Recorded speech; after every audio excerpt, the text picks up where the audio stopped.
আমরা আপেল দিয়ে আজকে নিউটনের গতির প্রথম সূত্রকে প্রমাণ করব। এখানে কি আছে? আপেল। স্থির বস্তু চিরকাল কি থাকতে চায়? স্থির থাকতে চায়। আর গতিশীল বস্তু চিরকাল গতিশীল থাকতে চায়। দেখি স্থির থাকে নাকি আবার সেই নিচের দিকে পড়ে যায়।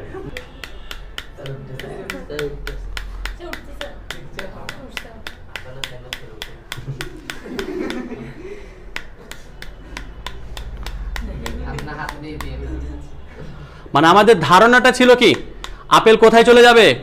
নিচের দিকে চলে যাবে, বাট আপেল দেখতেছি আল্লাহ আমার হাতের কাছে চলে আসছে। মাইরে, তার মানে বিষয়টা কি হয়েছিল দেখেন, অর্থাৎ আপেল ঠিকই স্থির আছে, আমি শুধুমাত্র কি করতেছি, এটাকে গতিশীল করতেছি। তার মানে এটা কি হচ্ছে? নিচের দিকে যাচ্ছে, নিচের দিকে যাচ্ছে। আপেল কি স্থির, কিন্তু এটা নিচের দিকে যাচ্ছে। কি বুঝতে পারলেন? তার মানে স্থির বস্তু এখানে ওর থেকেই গেছে, কিন্তু আমি যাকে গতিশীল করেছি সে কি হয়ে গেছে? গতিশীল হয়ে গেছে।